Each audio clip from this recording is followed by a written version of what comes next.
जय हिंद दोस्तों। तो हम लोग पहुंच चुके हैं 3.6 टॉपिक में। और आज का हमारा टॉपिक है PLI scheme for textiles.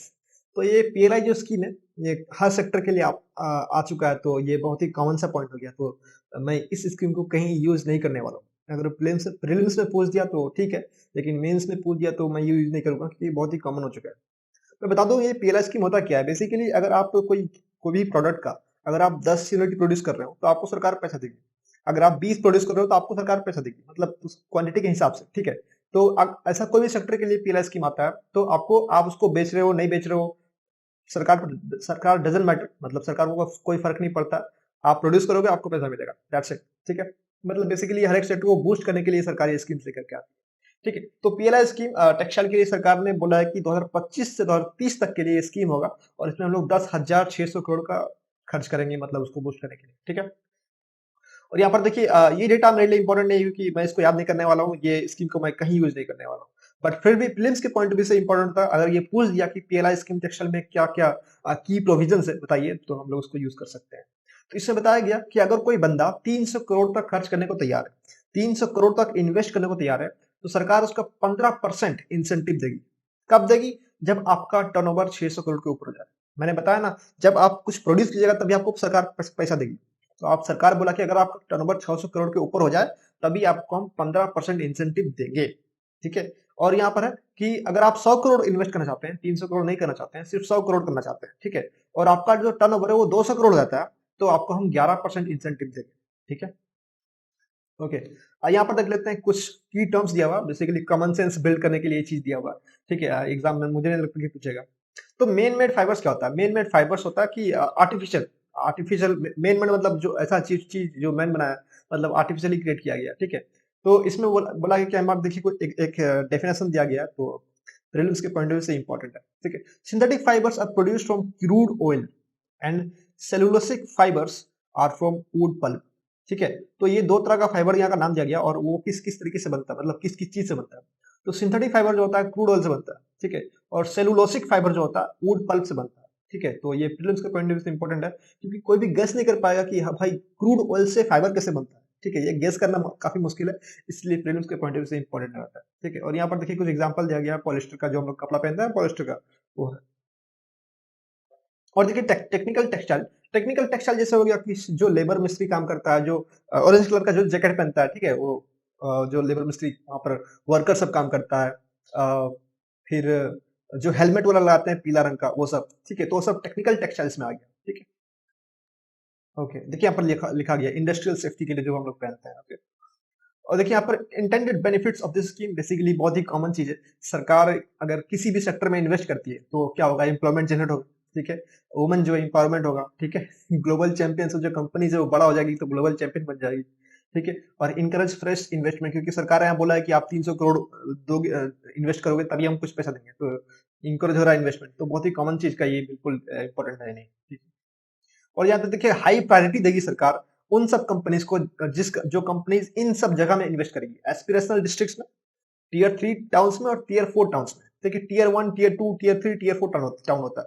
Tier 1 जो सबसे डेवलप्ड है, टीयर 2 फिर कम डेवलप, फिर टीयर 3 उससे कम डेवलप, ठीक है। और एस्पिरेशनल डिस्ट्रिक्ट एक स्कीम लेके आया था सरकार। इसमें इंडिया का 28 स्टेट में से 115 डिस्ट्रिक्ट को चूज किया गया था, ठीक है, जो बहुत ही अनडेवलप्ड है। तो उन उन सिटीज में, उन डिस्ट्रिक्ट्स में अगर कोई भी कंपनी इन्वेस्ट करती है तो सरकार उनको ज्यादा हाई प्रायोरिटी देगी, ओके। देखिए यहाँ पर कुछ डेटा दिया, textile sectors contributes 2.3% of Indian GDP. ये डेटा सबसे इंपॉर्टेंट है, ये डेटा याद करना है क्योंकि मैं जानता हूँ, मैं जो है ना, मैं सारे सेक्टर्स का जीडीपी कंट्रीब्यूशन याद कर रहा हूँ, ठीक है। क्योंकि कोई भी सेक्टर से अगर क्वेश्चन आता है तो जीडीपी कंट्रीब्यूशन से अगर शुरू करेंगे तो बहुत मजा आएगा, ठीक है। तो ऑलरेडी कॉटन वाला एक टॉपिक क्या था, मैंने उसमें उसमें मैंने बहुत डेटा दिया था। मैं आपको दिखा देता हूँ, एक second. Cotton, okay, cotton, let me increase the size of this.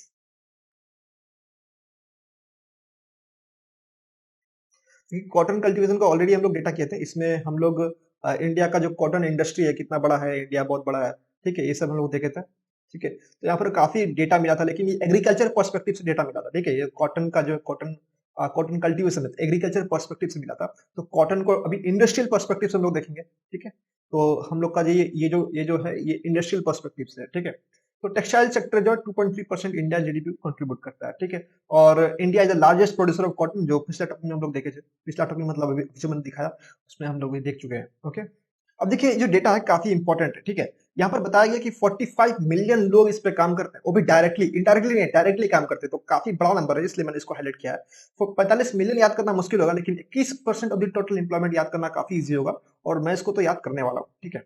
और फिर देखिए बगल में यहाँ पर मैप दिया हुआ, मैप काफी इंपॉर्टेंट होता है, इससे आइडिया लगता है कि कहाँ कहाँ पर जूट इंडस्ट्री है, कहाँ कहाँ पर हम लोग काम कर सकते हैं, ठीक है। तो देखिए यहाँ पर मान लेते हैं कि जूट इंडस्ट्रीज कर लेंगे ब्लू वाला को। तो देखिए ब्लू वाला बिहार में है, यूपी में कुछ है, इधर आपका आंध्र में है, और छत्तीसगढ़ में, और उड़ीसा में एक, ठीक है। और बाकी कहीं नहीं है, ठीक है, कहीं नहीं है, कहीं नहीं। तो आप ये आइडिया लगा सकते हो कि अगर जूट से अगर क्वेश्चन पूछता है, अगर जूट से कभी भी क्वेश्चन पूछता है, तो बिहार का, उत्तर प्रदेश का, आंध्र प्रदेश का कोई ना कोई एक पॉइंट डाल सकते हैं, ठीक है, कि बिहार में इतना डेवलपमेंट हो रहा है, जूट में हम लोग को थोड़ा सा और इन्वेस्ट करना पड़ेगा तो बिहार का डेवलपमेंट बढ़ जाएगा।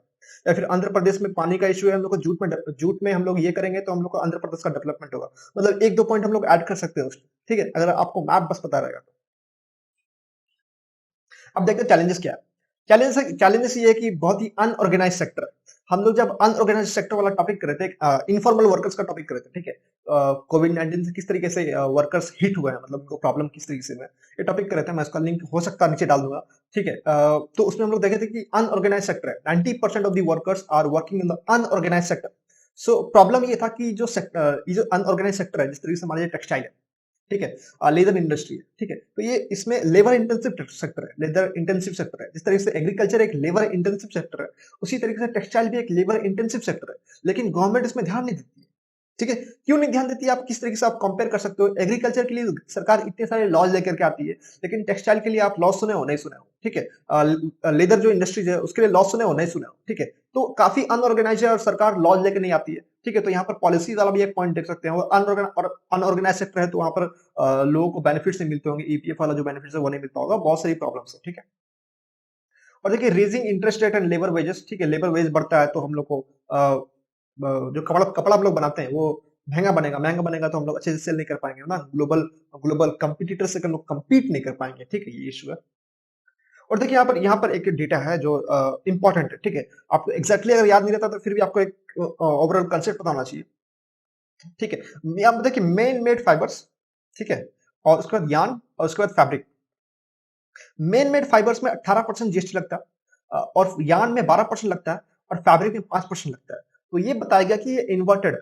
जिस तरीके से मान लीजिए आपका कॉमन सेंस कहता है कि रॉ मटेरियल जो होगा उसमें कम लगना चाहिए, और फाइनल गुड जो होगा उसमें ज्यादा लगना चाहिए जीएसटी, लेकिन यहाँ पर उल्टा हो रहा है, ठीक है। फैब्रिक जो है आपका फाइनल गुड्स है और उसमें 5% जीएसटी लग रहा है, और मैन मेड फाइबर जो है वो आपका रॉ मटेरियल है, उसमें 12% 18% जीएसटी लग रहा है, तो उल्टा हो गया।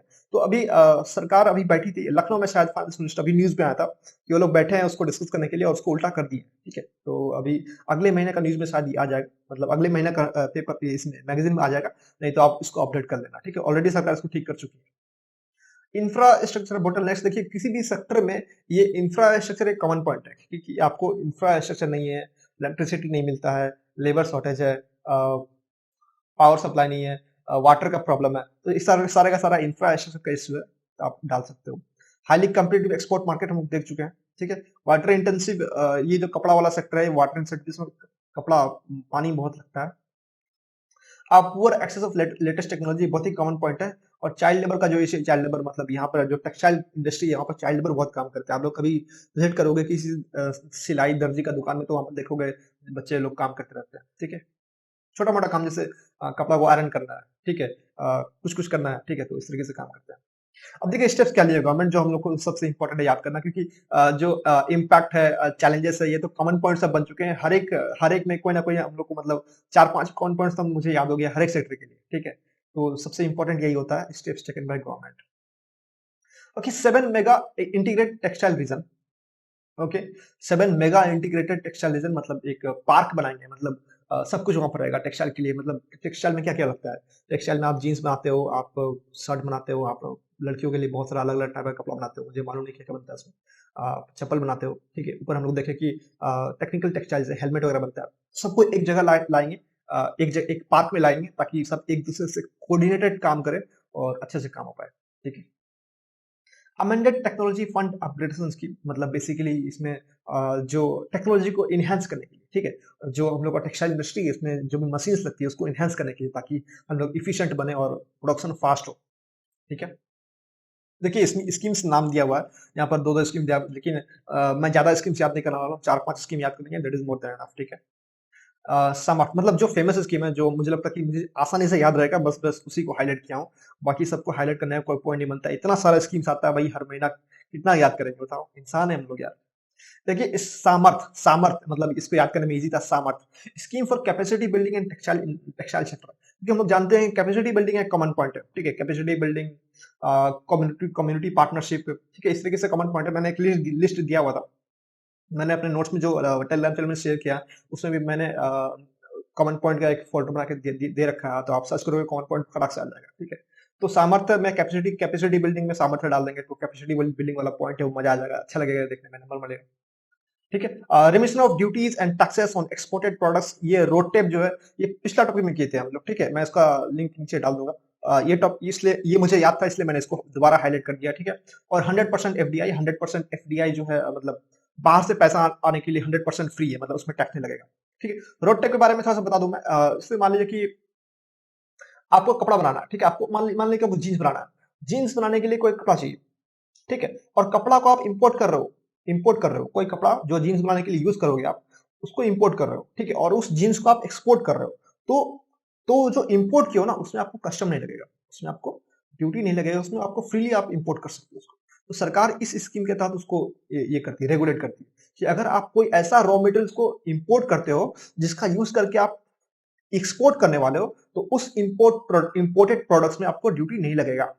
ठीक है, got the point? Good. Way forward very easy. ठीक है।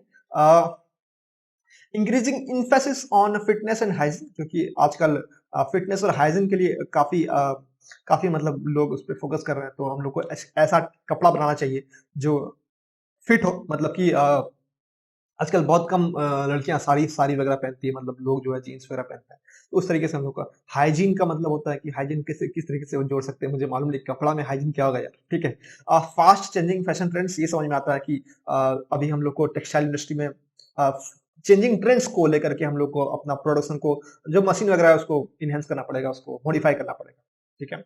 करेक्शन ऑफ इन्वर्टेड ड्यूटी, जो हम लोग ऊपर देखे थे ना वो 18, 5 और 12 का, तो वो करेक्शन करना चाहिए और वो कर चुकी है, तो इसको हम लोग हटा देना चाहिए इसके ऊपर।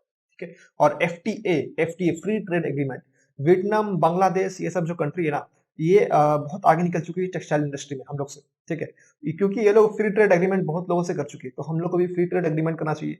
यहाँ पर आप एग्जांपल डाल सकते हो कि यूनाइटेड किंगडम का, कि वो अभी ब्रेक्सिट से निकल गया, हम लोग को उससे एफटीए करना चाहिए ताकि हम लोग वहां पर कपड़ा भेज सकें। यूरोपियन यूनियन से हम लोग को एफटीए करना चाहिए, और बाकी जो कंट्रीज है वो उससे एफटीए करना चाहिए जहां पर हम लोग कपड़ा भेज सकते हैं। ठीक है। तो ये सब ये फ्रॉड में कुछ ना कुछ मिल जाता है वे फ्रॉड में लिखने के लिए हमें। ओके, ये टॉपिक खत्म हो गया। ये टॉपिक जो है आपको मेंस के पॉइंट ऑफ व्यू से ये सब चीज इंपॉर्टेंट है, आपको याद करना है। और मेंस के पॉइंट ऑफ व्यू से ये ऑलरेडी कॉमन पॉइंट्स है, इसमें कुछ एक डेटा था जो पुराना हो चुका है, इसको याद नहीं करना है। सारे के सारे कॉमन पॉइंट्स इसमें कुछ याद नहीं करना है, लेकिन ये जो है ये जो मेंस के पॉइंट ऑफ व्यू से याद करना है, क्योंकि ये जो चीज है ये आप हर जगह यूज कर सकते हो, बहुत सारे क्वेश्चन में यूज कर सकते हो। ठीक है। ओके, ये जो डेटा याद करना है, ये डेटा ऑलरेडी याद है हमको, और ये डेटा याद करना है। ठीक है, 2 डेटा हो गया, और ये तो इंपॉर्टेंट नहीं है। ठीक है। प्रीलिम्स के पॉइंट ऑफ व्यू से ये और ये इंपॉर्टेंट है, और ये बिल्कुल भी इंपॉर्टेंट नहीं है, ना ही प्रीलिम्स के पॉइंट ऑफ व्यू से, ना ही मेंस के पॉइंट ऑफ व्यू से। और ये कॉमन सेंस, ये वाला जो डेटा है, ये वाला जो डेटा क्रूड ऑयल, ये प्रीलिम्स के पॉइंट ऑफ व्यू से इंपॉर्टेंट है, और ये तो कॉमन सेंस है, पता होना चाहिए कि ऐसा चीज होता है। ठीक है। बस ये हो गया खत्म हमारा, और मिलेंगे आपसे नेक्स्ट टॉपिक में। और हमारा नेक्स्ट टॉपिक है 3.7 टेलीकॉम सेक्टर्स के ऊपर। हर एक महीना कुछ ना कुछ आ रहा है, तो ऐसे करके सारा सेक्टर्स मेरा कंप्लीट हो जाएगा, मजा आ जाएगा। फिर सेक्टर से कोई भी क्वेश्चन पूछेगा, छूटने वाला नहीं है। So we'll meet in the next video. So thank you for listening.